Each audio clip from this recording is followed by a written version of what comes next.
Nauwi sa enkwentro sa Caloocan ang pagtugis sa isang dating pulis na suspect sa pamamaril sa Cavite. Saksi si John Consulta, exclusive. Napalot ng tensyon ang bahaging ito ng Caloocan City nitong Lunes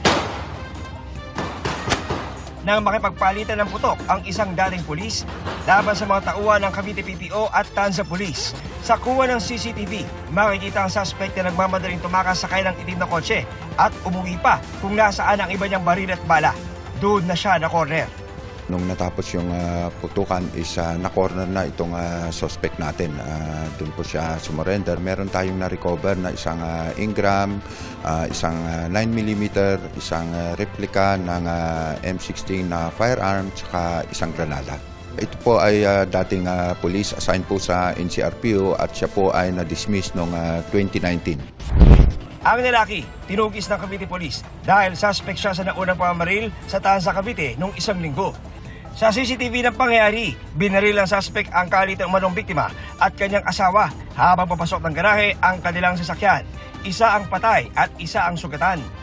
Naging susi daw ang mga CCTV na kanilang ginamit sa backtracking para matunton ng suspect sa Caloocan.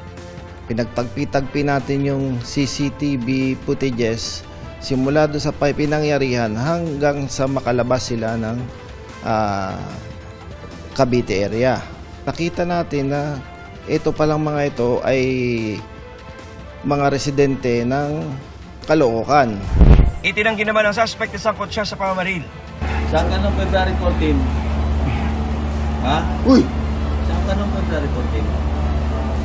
Bumiyaya ko. Kahapon nga kanila pong finailan ng kaso itong suspect. Ang final po nila is murder and yung Caloocan police po ay magpa-file ng violation of Omnibus Election Code.